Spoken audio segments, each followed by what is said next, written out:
नमस्कार. आजच्या भागामध्ये इथे ईश्वरी आता हॉटेलमध्ये आपल्या जिजूंना भेटायला जात असते. कारण तिला आपलं मिठाईचं दुकान हे वाचवायचं असतं. कारण तिच्या जिजूचे आई-वडील त्यांचं दुकानसुद्धा तिच्या वडिलांकडे मागत असतात आणि तेच वाचवण्यासाठी आता हॉटेलमध्ये भेटण्यासाठी ईश्वरी त्यांना जात असते. तर त्याच हॉटेलमध्ये इथे सात्विक फॅशन्स हा कार्यक्रम ठेवलेला असतो. तर इथे फॅशन शोमध्ये अनेक मुलींनी सहभाग घेतलेला असतो आणि तेव्हा तिथे आता अर्णव सात्विक, राज शिखरे यांनी कार्यक्रम ठेवला आहे.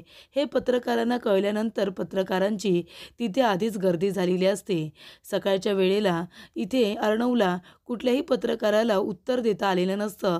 त्यामुळे आता वेळात वेळ काढून तो सगळ्यांबरोबर बोलण्यासाठी तिथे येऊन उभा राहिलेला असतो. तेव्हा इथे त्याला पहिला प्रश्न विचारण्यात येतो, की "सर, तुम्ही एका 5 स्टार हॉटेलमध्ये तुमचा हा फॅशन शोचा कार्यक्रम कशासाठी ठेवलेला आहे?" तेव्हा अर्णव म्हणतो, की "मी इथल्या ओनरशी बोललो. त्यांना सांगितलं की मला कार्यक्रम ठेवायचा आहे.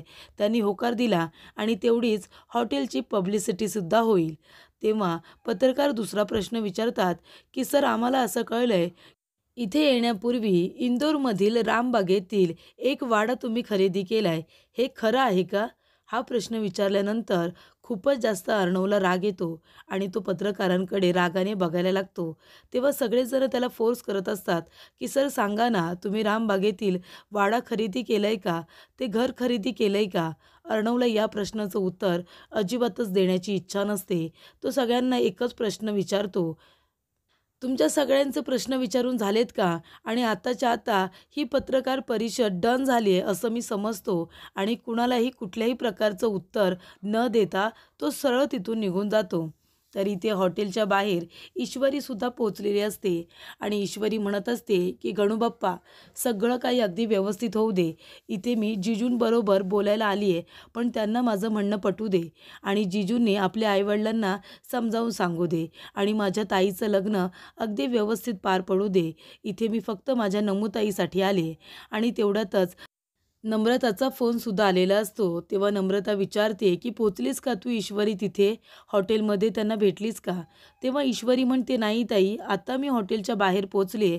पण मी जिजूंना सांगून ठेवले की मी त्यांना भेटायला येते म्हणून. त्यांनी माझं नाव रिसेप्शनला सांगून ठेवले. कारण इथे बाहेर आहे ना, खूप टाईट सिक्युरिटी आहे. कशासाठी आहे काय माहिती नाही. पण रिसेप्शनला माझं नाव सांगितलंय म्हणजे ते लोकं मला आतमध्ये एंट्री देतील. तू अजिबात काळजी करू नको हां. घराचे पेपर आहेत माझ्याकडे. मी जिजूंना भेटून येते. सगळं काही व्यवस्थित होईल आणि मी लगेचच घरी येते." तेव्हा ती म्हणते, की "मोबाईलची बॅटरी आता डाऊन होत चालली आहे.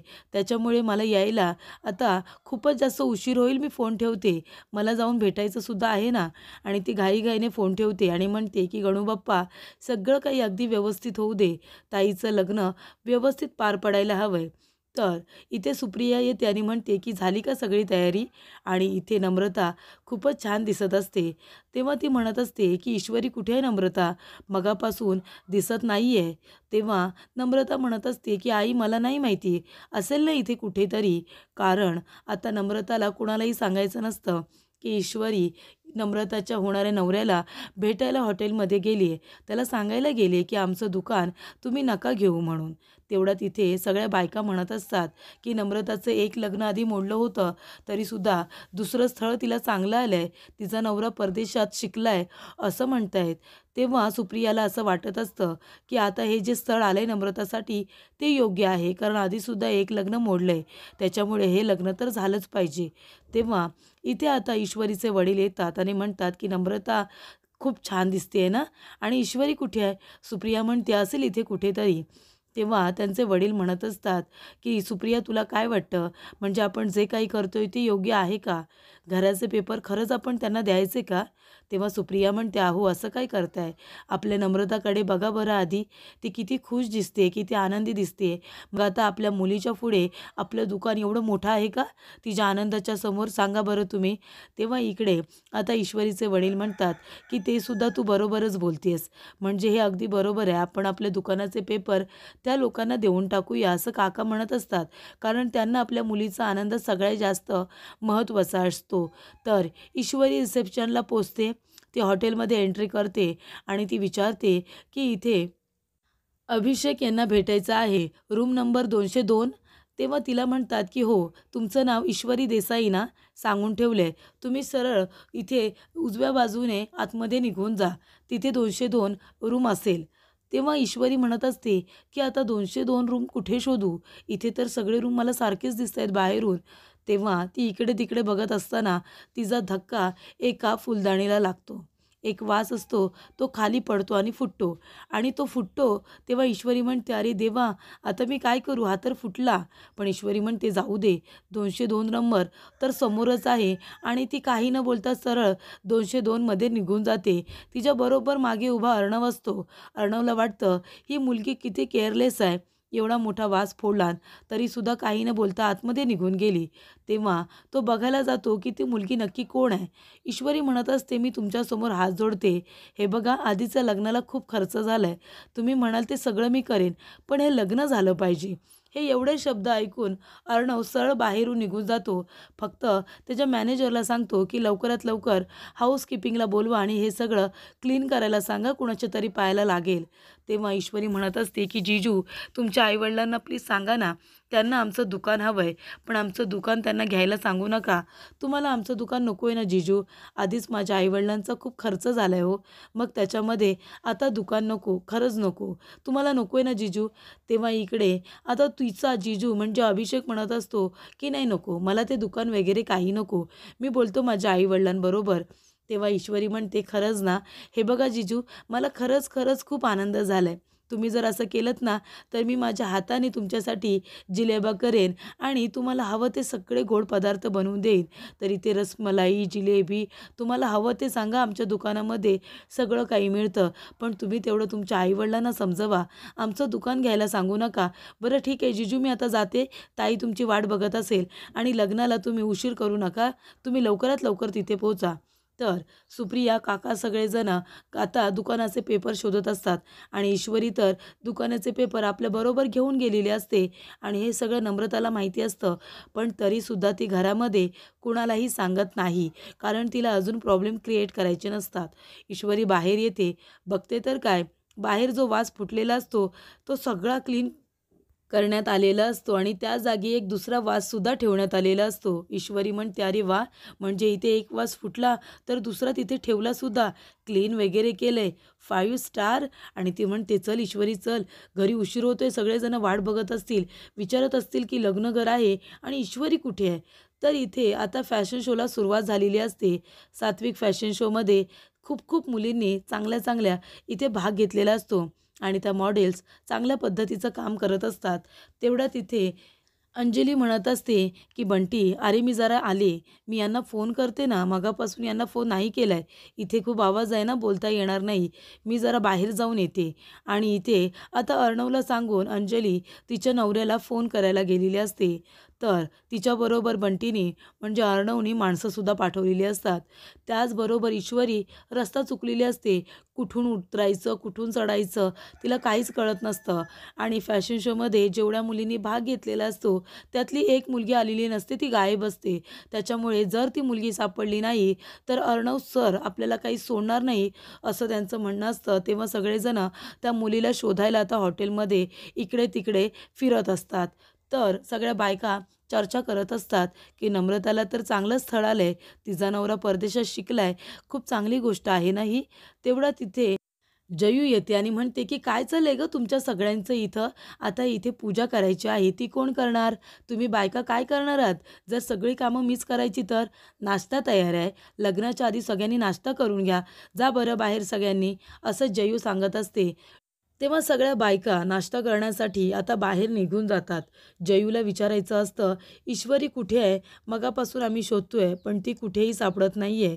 तेव्हा इकडे ईश्वरीला सगळेजण शोधत असतात आणि घराचे पेपरसुद्धा सगळेजण इथे दुकानाचे पेपर शोधत असतात. पण दुकानाचे पेपर कुणालाही सापडत नसतात. जयू विचारत असते की "नम्रता, मला सांग, ईश्वरी कुठे आहे? ती का आपल्याला भेटत नाही आहे? घरामध्ये लग्नकार्य आहे आणि ही मुलगी गायब, असं कुठे असतं का? घरातली मुलगी घरात नको?" सगळेजण विचारतायत आम्हाला की ईश्वरी कुठे आहे म्हणून. तेव्हा नम्रता म्हणत असते की "ईश्वरी लवकर ये, सगळेजण आता विचारतायत तुला." तीसुद्धा आता खूप घाबरलेली असते. फॅशन शोचा कार्यक्रम चालूच असतो. त्याच्यामध्ये आता ईश्वरीला त्या लोकांनी पकडलेली असते. कारण तीसुद्धा ट्रेडिशनल लुकमध्ये असते. त्यांना वाटतं की हीच ती शेवटची मुलगी आहे. तेव्हा तिला विचारतात, "अगं तू इथे काय करतेस?" ईश्वरी म्हणते की "मी रस्ता विसरली आहे. मी सुद्धा जाण्याचा रस्ता शोधते. कुठून जायचं आहे?" तर "अगं इथून नाही तर इकडून जायचं आहे," असं तिला सांगण्यात येतं. आणि मेकअप रूममध्ये तिला आता हाताला धरून आणलं जातं आणि विचारतात, "अगं तू कुठे होतीस? अर्णव सरांना कळलं तर किती उशीर होईल. तेव्हा चल आता लवकर लवकर रेडी हो." तेव्हा इथे आता ईश्वरी म्हणत असते, "कोण आहात तुम्ही आणि मला काय करताय असं? हे बघा मला जाऊ द्या. घरी माझ्या आई बाबा माझी वाट बघत असतील." तरीसुद्धा तिला आता तयार करून बाहेर पाठवायची तयारी केलेली असते. ईश्वरीला कळत नसतं की नक्की हे लोकं माझ्याबरोबर काय करतायत. ती घाबरते. ती म्हणते, "मला सोडा, मला जायचं आहे." जयू म्हणत असते, "ईश्वरी कुठे आहे? आणि दुकानाचे पेपर कुठे आहेत? आता ते काय गायब झाले का पेपर? आम्ही मगापासून शोधतोय, त्या लोकांना ते द्यायचे आहेत." सुप्रियाने डोक्याला हात लावलेला असतो. त्याचबरोबर जयूने डोक्याला हात लावलेला असतो. आता ही मुलगी जर घरामध्ये नाही आहे, तर दुकानाचे पेपर गेले कुठे? आणि ही कुठे गेली आहे? आता त्या लोकांना काय उत्तर द्यायचं? ती नवरदेवाची आई म्हणजे तुझी सासू, "अगं आमच्याशी आताच वाद घालून गेली आहे. तिला काही करून दुकानाचे पेपर हवेत म्हणजे हवेत आणि आम्ही तिला इथे आता सांगितले की पेपर देतोय म्हणून. तिला आम्ही शब्द दिलाय आणि आता जर पेपर दिले नाही, तर खूपच जास्त गोंधळ होईल." तर नम्रताला सुद्धा हा निर्णय काही मान्य नसतो. तिला आपलं घर आणि आपलं दुकान कुणालाही देण्याची अजिबातच इच्छा नसते. तर आता इकडे जबरदस्तीने ईश्वरीला बाहेर घेऊन आलेले असतात आणि तिला म्हणतात की "जा, आता ह्याच्यावर ते रॅम्प वॉक कर." तर ईश्वरी घाबरते. ईश्वरीला कळतच नाही की नक्की तिच्याबरोबर हे काय चाललंय. ईश्वरी म्हणते, "हे काय करायला सांगतायत मला?" तेव्हा इकडे अर्णवचं ईश्वरीकडे लक्ष जातं. तेव्हा त्याला आठवतं वास फुटला होता, तरीसुद्धा या मुलीने लक्ष दिलं नव्हतं आणि सरळ ती इथे दुर्लक्ष करून आतमध्ये त्या माणसाला भेटायला गेली होती. कारण तिला लग्न करायचं होतं. ती म्हणते की "लग्नासाठी मी वाटेल ते करेन." हा शब्द त्याने चुकीचा ऐकलेला असतो आणि त्याचा गैरसमजसुद्धा झालेला असतो. त्यानंतर जयू म्हणत असते की "या मुलीला ना मी सोडणार नाही. तिला घरी तर येऊ दे. मला तिचं हे वागणं अजिबात पटत नाही. लग्न घरामध्ये मुलगी नाही आहे, असं कुठे होतं का? न सांगता कुठे गेली आहे ती?" तेव्हा इथे 2 मुली येतात आणि ईश्वरीच्या हाताला पकडून तिला समोर आणून उभं करतात. ईश्वरी खूपच जास्त आता ब्लँक झालेली असते. सगळ्यांच्या समोर तिला आणून उभं केलेलं असतं. ती इकडे-तिकडे बघत असते. सगळे पत्रकार, बाकीची माणसं तिच्याकडे बघतात आणि चर्चा करतात. म्हणतात की "ही मुलगी कोण आहे? आणि अशी काय उभी राहिली आहे अशी ठोंब्यासारखी?" तेव्हा तिथे अर्णव येतो आणि तिला विचारतो की "कोण आहेस तू? आणि इथे काय करतेस?" तेव्हा ईश्वरीचा पाय सटकतो आणि तिचा तोल जातो. ती खाली पडणार. तेवढ्यातच तिथे अर्णवने तिला आता पकडलेले असते. तेव्हा ईश्वरीसुद्धा घाबरते. कारण तिने तर त्याला पहिल्यांदाच बघितलेलं असतं. पण अर्णवने तिला हॉटेलमध्ये एकदा बघितलेलं असतं वास फुटल्यानंतर आणि अभिषेक बरोबर बोलताना. तेव्हा ती आता पडताना तिला अर्णवने सावरलेलं सुद्धा असतं. तेव्हा सगळे पत्रकार बघत असतात आणि आपल्या मोबाईलमध्ये, आपल्या कॅमेऱ्यामध्ये हे सगळं शूट करत असतात. अर्णवला ईश्वरीच्या या वागण्याचा खूपच जास्त राग आलेला असतो. ईश्वरी तर पूर्णपणे घाबरून गेलेली असते. तिच्याबरोबर नक्की हे काय चाललंय तिला कळतच नसतं. पुढील भागामध्ये इथे अभिषेकची आई म्हणत असते, "काय तुम्ही लोकं लाज नाही वाटत का? हॉटेलमध्ये तुमच्या मुलीला माझ्या मुलाबरोबर डील करायला पाठवलं होतं का?" तर इथे जेव्हा सगळ्यांना कळतं की ही मुलगी फॅशन शोसाठी नाही आहे, ही कुणीतरी वेगळीच मुलगी आहे, तेव्हा सिक्युरिटी तिला पकडून आणतात आणि एका रूममध्ये आता फेकून देतात. तिला बंद करतात. ईश्वरी खूपच जास्त घाबरलेली असते. अर्णवसुद्धा तिथे येतो. तेव्हा ईश्वरी म्हणते की "हे बघा, मला जाऊ द्या. मला इथे थांबवून ठेवू नका. माझा तुमच्या या कार्यक्रमाशी काही संबंध नाही आहे." तेव्हा अभिषेकला नम्रता विचारते की "तुम्हालासुद्धा आमचं दुकान नक्की हवं आहे का?" तेव्हा अभिषेक म्हणतो, "हो, हवं आहे मला तुमचं दुकान. कळलं तुला?" तर ईश्वरी म्हणते, "हे बघा मला जाऊ द्या. माझ्या बहिणीचं लग्न आहे. मी जर तिथे पोहोचले नाही ना, तर माझ्या बहिणीचं लग्न मोडेल. प्लीज मला जाऊ द्या." तेव्हा अर्णव म्हणतो, "मोडू दे, मोडलं तर लग्न. तुमच्यासारख्या मुलींना काय, एक लग्न मोडलं तर लगेच दुसरा पटवता, दुसरं मोडलं तर तिसरं पटवता, लग्न मात्र करता." तेव्हा इकडे ईश्वरीला राग येतो आणि ती म्हणते की "गप्प बसा. माझ्या बहिणीबद्दल हे सगळं बोलताय. जर तुमच्या बहिणीबद्दल तुम्हाला जर असं कोणी बोललं तर चालणार आहे का तुम्हाला?" तेव्हा अर्णवला खूप जास्त राग येतो. ईश्वरी त्याच्या बहिणीबद्दल बोलते म्हणून. पण ईश्वरीला सुद्धा खूप राग आलेला असतो. कारण अर्णव तिच्या बहिणीबद्दल आणि तिच्याबद्दल असं वक्तव्य करत असतो. तेव्हा इकडे आता त्याला त्याच्या भाषेमध्ये उत्तर दिल्यानंतर ईश्वरीने अर्णवला खूप जास्त राग येतो. तो म्हणतो, "शट माझ्या बहिणीबद्दल बोलायचं नाही." आणि तो रागानेच आता ईश्वरीच्या समोर जाऊन उभा राहतो.